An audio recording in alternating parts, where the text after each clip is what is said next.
காலையில் குமரனை குளிக்க வச்சு பால்வாடிக்கு ரெடி பண்ணிகிட்ருக்குறோம்.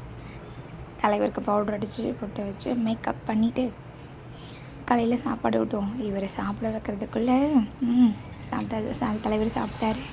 சாப்பிட்டுட்டு பால்வாடி கிளம்புறாரு. எவ்வளோ ஜாலியாக பாய் சொல்ல இருப்பாருங்க. பால்வாடி போனால் போதும், பின்னாடி அம்மா வராங்களா இல்லையான்னு கூட திரும்பி பார்க்கறதில்ல. உள்ளே போயிடுவார். பாய் கூட திரும்பி பார்த்து சொல்ல மாட்டார். பெரிய ஆள் ஆகிட்டார். என்ன பண்ணுறது?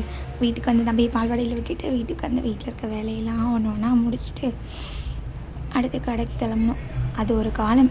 அம்மா ஒரு வேலை சொன்னால் அப்புறம் செய்கிறேன்னு சோம்பேறித்தனமாக உட்காந்துருந்துட்டு இப்போ எல்லா வேலையும் டக்குன்னு முடிச்சுட்டா சீக்கிரம் உட்காந்துக்கலாம் அப்படிங்கிற மனநிலைமைக்கு வந்தாச்சு.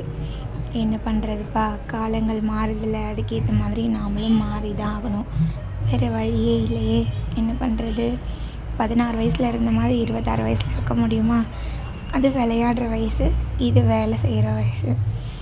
அந்தந்த வயசுக்கு ஏற்ற மாதிரி மாற்றங்கள் இருந்தால் தானே வாழ்க்கை நல்லாயிருக்கும். ஏன்னா நான் சொல்கிறது உண்மை தானே.